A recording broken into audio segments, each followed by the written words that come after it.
Hello everyone, welcome to Namo Tutorials. Today we are going to start chapter 2 विलियन solution.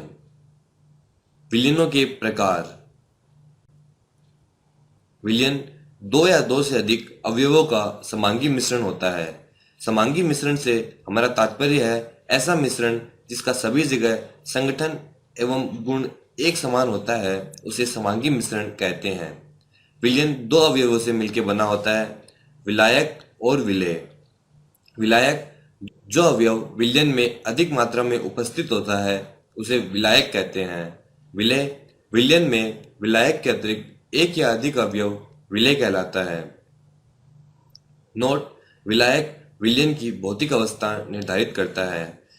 अर्थात यदि हमारे पास एक विलयन है जिसमें विलायक की भौतिक अवस्था द्रव है तथा विलेय की भौतिक अवस्था गैस है, इस स्थिति में विलयन की भौतिक अवस्था द्रव होगी।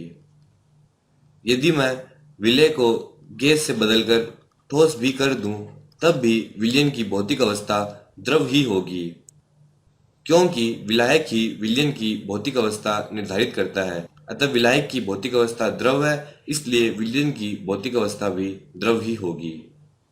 यदि विलायक की भौतिक अवस्था गैस हो तो विलयन की भौतिक अवस्था गैस होगी। इसी प्रकार यदि विलायक की भौतिक अवस्था ठोस हो तो विलयन की भौतिक अवस्था ठोस होगी। विलयनों की सांद्रता को व्यक्त करना। किसी विलयन का संगठन उसकी सांद्रता से व्यक्त किया जा सकता है। सांद्रता को गुणात्मक या मात्रात्मक रूप से व्यक्त किया जा सकता है। गुणात्मक वर्णन और मात्रात्मक वर्णन। गुणात्मक वर्णन। गुणात्मक वर्णन के अंतर्गत हम ये कह सकते हैं कि विलयन तनु है, अर्थात विलेय की विलायक की तुलना में मात्रा बहुत कम है, या फिर विलयन सांद्र है, अर्थात विलेय की अपेक्षाकृत मात्रा बहुत अधिक है। परंतु गुणात्मक वर्णन से हम यह नहीं बता सकते कि विलयन में विलेय कितना है अथवा विलायक कितना है।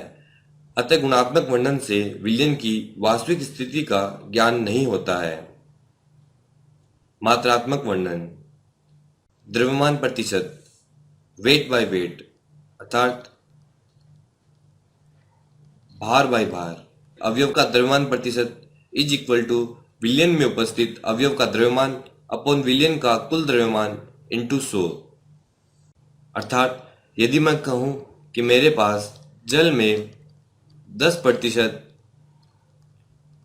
ग्लूकोज वेट बाय वेट, भार बाय भार है, तो इसका अर्थ है कि यदि मेरे पास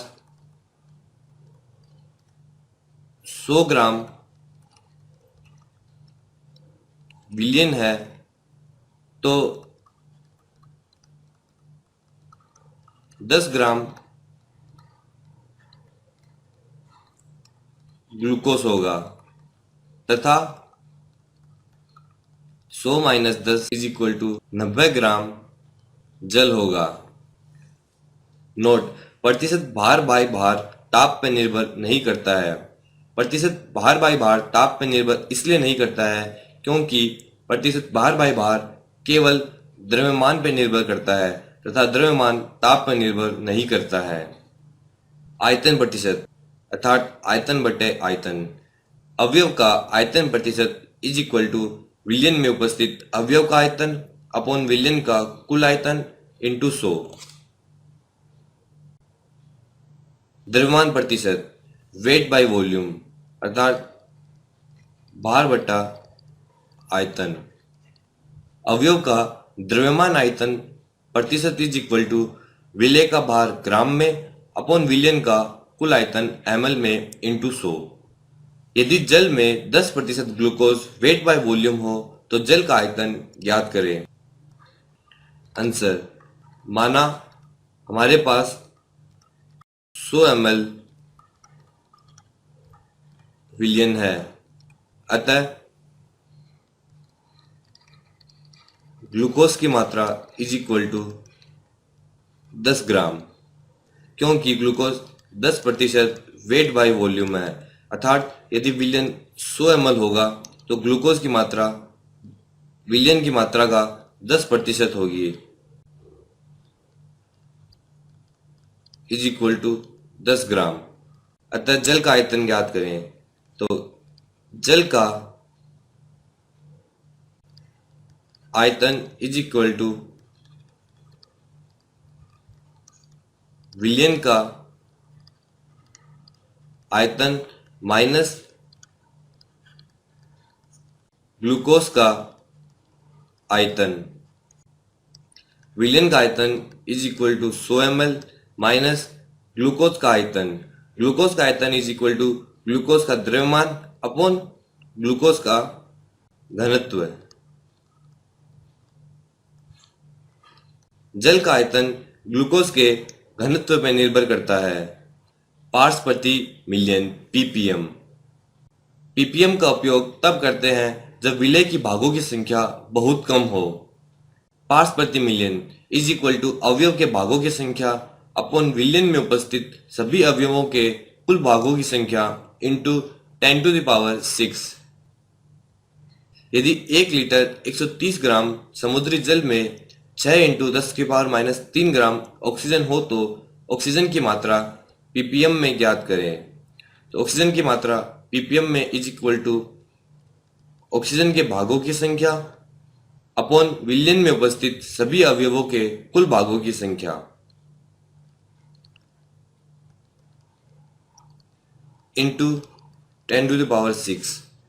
चूंकि ऑक्सीजन के भागों की संख्या बहुत कम है अतः हम इसे नेग्लेक्ट भी कर सकते हैं। अतः ऑक्सीजन का पीपीएम में मान 5.8 प्राप्त होता है जिसे म्यू ग्राम इनवर्स एमएल इनवर्स भी कह सकते हैं। मोल अंश। अवयव का मोल अंश इज इक्वल टू अवयव के मोलों की संख्या अपॉन सभी अवयव के कुल मोलों की संख्या। नोट, विलयन में उपस्थित सभी अवयवों के मोल अंशों का योग 1 होता है। अर्थात यदि हमारे पास विलयन में 2 अवयव ए व बी हो तथा ए के मोल Na है व बी के मोल Nb है। ए के मोल अंश x है। ए के मोल अंश x है इज इक्वल टू मोल अंश को x से निरूपित करते हैं इज इक्वल टू ए के मोल अपॉन कुल मोल।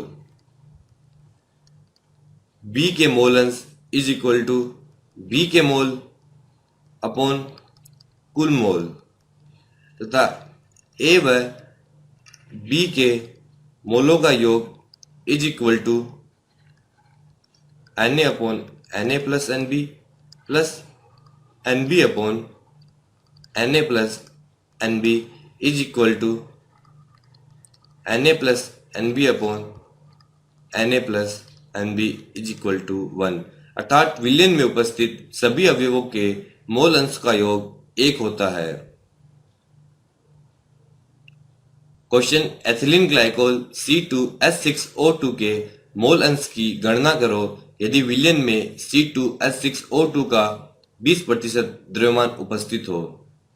माना हमारे पास 100 ग्राम विलयन है, इसलिए विलयन में 20 ग्राम एथिलीन ग्लाइकोल होगा तथा 100 माइनस 20 80 ग्राम जल होगा। अब एथिलीन ग्लाइकोल का आणविक भार इज इक्वल टू कार्बन परमाणुओं की संख्या इंटू कार्बन का अणु भार प्लस हाइड्रोजन परमाणुओं की संख्या इंटू हाइड्रोजन का अणु भार प्लस ऑक्सीजन परमाणुओं की संख्या इंटू ऑक्सीजन का अणु भार इज इक्वल टू 62 ग्राम पर मोल। C2H6O2 के मोल इज इक्वल टू C2H6O2 का द्रव्यमान अपॉन इसका आणविक भार इज इक्वल टू 20/62 जिसका मान 0.322 है। जल के मोल इज इक्वल टू जल का द्रव्यमान अपॉन जल का आणविक भार is equal to 4.444 mole. X glycol अर्थात ग्लाइकोल के मोल प्रभाज इज इक्वल टू ग्लाइकोल के मोल अपॉन कुल mole is equal to glycol के मोल अपॉन कुल मोल इज इक्वल टू 0.068। इसी प्रकार जल के मोल प्रभाज इज इक्वल टू जल के मोल अपॉन ग्लाइकोल के मोल प्लस जल के मोल। जल के मोल प्रभाज को इस प्रकार भी निकाला जा सकता है, x जल is equal to 1 minus x glycol, अर्थात जल का मोल प्रभाज is equal to 1 minus glycol का मोल प्रभाज is equal to 1 minus 0.068 is equal to 0.932। So with this, thank you very much.